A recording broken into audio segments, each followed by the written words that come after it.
When it comes to legacy-defining moments, the Super NES is arguably Nintendo's most influential console generation. It was a crowning achievement to say the least, and a dramatic leap in audio and visuals that had just the right horsepower to deliver a decade of all-time classics. With the jump from 8 to 16-bit, fans could only speculate what was next for their favorite IPs, and with Nintendo's track record of hardware, it was only natural that Konami's Castlevania series would get that fresh new 16-bit makeover. The only question remains, however, is just how would Konami pivot into the 16-bit era? Super Castlevania IV, which I'm just going to shorten to Castlevania IV, in large part is a retelling of Simon's adventures across Transylvania. However, if you lived here stateside, you may have thought elsewise. That's not because the game is labeled Super Castlevania IV. Hell, Castlevania III was a prequel in its own right, telling the tale of the late great Trevor Belmont. No, the story I present to you today was told in two tongues, stated to be a sequel through the literature buried within the manual itself. If that was an accidental F-up, then they didn't shy away from it, as the intro prologue was also modified to explain these circumstances, stating that it's time once again for Simon Belmont to take up his legendary vampire killer. You don't say. Guess I was played like a damn fiddle.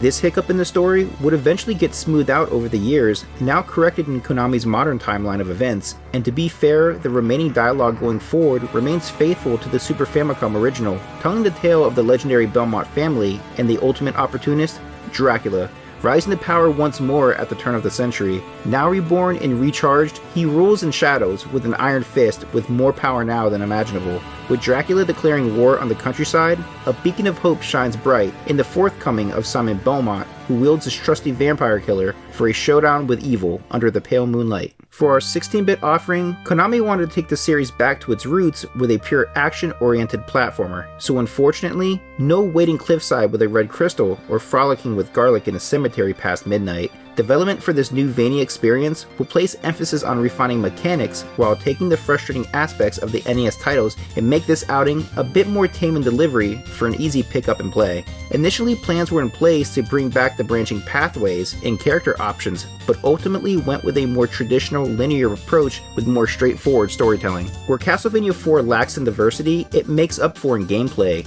What truly sets this experience apart from the rest is the now infamous 8-directional whipping only a true stud like Simon is capable of. It's undoubtedly a game changer, putting total control in the hands of the player, making every strike feel that much more fluid motion, giving you a sense of clarity while planning out your attack. It's also incorporated into the environments flawlessly, utilized in clever ways to traverse your travels. It's super satisfying to swing across the many colorful set pieces mounted with access points. The whip can also perform tricks that almost gives the vampire killer a mind of its own and can throw night creatures off their guard with a fury of mini strikes. Ironically though, critiques of Castlevania IV tends to live and die by the whip, with some completely favoring its fluidity and range of control, while others consider it game-breaking and a cakewalk to play through. To be fair, the development team designed the game around the 8-directional whip to give newcomers to the series an easier way to pick up and play. With that said, I think so much is overlooked because of this constant mentioning of it. It's honestly a bit overkill when an entire review is strictly about the whip. Nevertheless, the whip merely adds to the overall experience. The development team took full advantage of this new hardware, greeting us with a variety of amazing destinations, dripping in a vibrant color palette that enriches each scene. The diversity among the various stage themes brings the experience to life in ways one could only simply draw or sketch out before in the development phase. It's storytelling told through simplistic actions and tiny cutscenes, from the very opener as the fog rolls out, to traversing the moat upon entering the old ruins, captures the mood perfectly. The stage swallows you up in a sense, as gates rise and sync with the surrounding elements. There's a high level of polish and fluidity here. As Simon's theme slowly kicks in, you get hit with this wave of nostalgia, bringing you back to a simpler time where the only thing that was eating at your mind was surviving to see the next act through. As the first stage closes out, our first big bad makes his grand entry, the Skeleton Knight, riding in oh so smoothly for our first real test. This isn't plain old Castlevania now, it's Super Castlevania.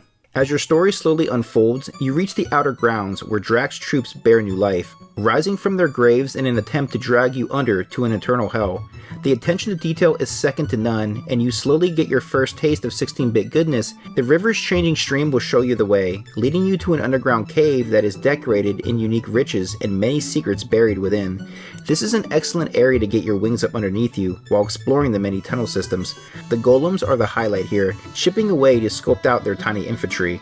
The transitions from stage to stage are brilliant in execution, and you get some quality time trying out Simon's sweet new whip techniques, climbing the many layers of old world Transylvania, buried in springs and waterfalls. We even get a rematch with the two-headed Hydra, looking every bit as fierce as before, only now we get some additional platforms that makes this pairing much easier to tame. Stage 4 is where you get your first real taste of that old school Castlevania gameplay. You can quickly get punished if you misstep these well thought out traps, sending you free falling from the jump. The false floors must be mastered quickly, jumping in rhythm to maintain balance. Speaking of traps, the rotating room is a staple of Castlevania IV, giving us our first taste of those early Mode 7 effects. Hanging on for dear life, the room rotates about in time, opening the path ahead. The next area is even more bizarre as the room spirals out of control while the floating floors collapse beneath you. What follows ahead is the castle courtyard, and it feels like you have already run a marathon. Strap in because you got a hike ahead of you, keeping a tight watch for harpies and fleamen. The lush terrains slowly become withered as the foul stench of death rolls in, leading a trail to Dracula's castle. And I never noticed this before, but is that a statue of Sypha? Perhaps an Easter egg of sorts? Or was there another time Trevor and Sypha returned to Castle Dracula? Nevertheless, memories pour in as you lead an attack on the castle halls, flooded with zombies and ghostly figures, all coming forth to slow your destined path. As you scale the castle, you jump from chandelier to chandelier as the castle slowly again morphs into the haunted mansion. Seriously, what is this, the haunting frights and sights of Disney? Coffins raise and circle in unison, as do tables for dining, accompanying the staff that request you stick around for some evening festivities. Castlevania IV does a great job diversifying the castle. Where many later incarnations begin to feel samey, especially during the Metroidvania era, here we discover a stage full of Dracula's research, the Haunted Library. You have some tight platforming segments early on, hitching a ride across the many floating textbooks that eventually lead you to an art gala with lifelike paintings that will prey on your emotions, like this creepy-ass hand that reaches out for a little support hug. There's also the trippy looking centipede that I've never managed to kill but only shows up in the specific area of the castle. I've made numerous attempts to best it, but never once been successful. If you guys have any strats for this one, let me know. Every twisted warlord needs a torture room, and Dracula just so happened to dedicate an entire chunk of his castle to the torturing. The castle dungeon is one of the harder stages of Castlevania IV. This stage is flooded with traps that will easily pick off the inexperienced player. The stage is pretty relentless, covered in giant spiders and these crying eyeballs that I believe are new to the series, and easily the most frustrating enemies to deal with. They distract you just enough to make a rookie mistake, pivoting into a trap. You gotta move quick as the stage floors quickly disappear, leading you to the corridors of Old Frank himself, a long overdue reunion that can quickly get out of hand if you don't put him away early. He has a few new tricks up his sleeves, leading to a mirror copy of himself, which now allows him to deal double damage. You can never say Dracula doesn't stay trendy, and I now know why he can afford to remain so stylish. The dude has a literal treasury buried inside the castle that would make Scrooge McDuck look small town. The stage is the crown jewel of Castlevania IV and shows off that Super NES horsepower. Spirits float about, adding this chilling feel to the air, all while coffins come alive to roam about, keeping a close eye on the many riches you partake in. The stage has some excellent platforming segments that will incorporate in your grappling techniques perfectly. The stairs will need to be mastered, climbing higher and higher until you reach the top. Here a giant phantom bat lurks, now dripping in all the finer things, which when struck will bleed gold and jewels. Things only get trickier as the bat constantly divides, raining down a fury of jewels from above to bury you into the floorboards below. Make quick work of these, and the path to Dracula opens, leading the way to the final chapter. The clock tower ahead leads you to Drac's residency. This, however, will be the ultimate test, taking everything you learned throughout and putting it to good use. You need to have mastered your 8-directional whipping down to a science, planning your moves accordingly to navigate across the many winding parts of the gear system. The stage will throw everything at you, and by the time you reach the end, you will be battling a gauntlet of bosses. The mummy himself isn't terribly difficult. It's all about positioning and planning your landing spots accordingly to attack with proper distance. However, as you close this fight out, you now must cross the bridge leading to Dracula's Tower Keep. The hardest part here is just maneuvering forward. Whatever you do, don't hesitate or look back. The bridge will continue to crumble behind, aided by a flock of bats. You're constantly in motion, climbing the tower as death devices eat up the stage below you. The stairs are not your friend at all, so get a good feeling of the D-pad as you motion Simon to cling to the stairways. Miss the stairs just once and you're done. Oh, and by the way, as you ride the platforms to Drac's Keep, the ceiling is lined with spike beds, so keep jumping to your left and you'll never miss a beat. Drax's chamber is guarded by his upper elite. You begin with an encounter with Slagra that is by far the hardest of the three. His hit detection is broken to all hell, and he has a wicked counterattack with each strike he endures. I found a good rhythm here by staying crouched and ducking until his armor shatters, only to then get some clearance and fire back with a projectile. You need to have a decent round here, as you will only have limited health pickups for the second fight ahead. Gaibin isn't too bad at all, but is a reminder of how awful it was to battle those Red Reamers from Ghosts and Goblins. He's too big to be a real threat, putting him away with finesse with those flashy angled whip strikes. Now, you know damn well you aren't getting to Dracula without dealing with his first in command, and you know you're a boss when Death himself follows your every command. This fight is quite a refresher compared to the previous 2 rounds. You can manage to stay out of range of most attacks until he begins to pull you in with his dark magic. You can end this round quickly by gaining enough distance between strikes, sealing the deal for this go around.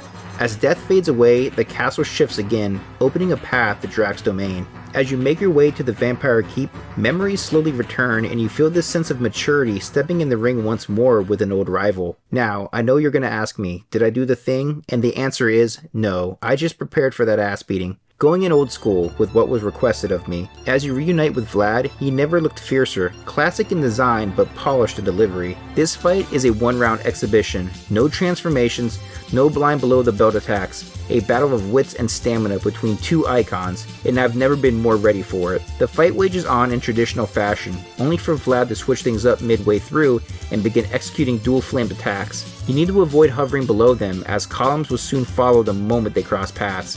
It's pivotal to whip them in succession while calculating their descending trajectory. The fight is extremely generous as well, as Dracula will send out additional energy blasts that spiral about. These blasts can be whipped and will drop health on contact. Talk about bearing gifts. Nevertheless, as the fight settles into the final act, the atmosphere changes, as does Dracula himself, slowly looking more menacing as he frustratingly executes a brutal assault, projecting electrical charges your way. Positioning is key, giving you ample distance for clearance as you continue to whip away at him. As you deliver the final blow, a ray of light breaks through the glass, piercing the remains of our vampire king. As our proud and powerful Belmont looks on, you get this sense of nostalgia come over you as the castle withers away. As the closing credits roll, you're treated to a very heartwarming montage of the many moments throughout your journey.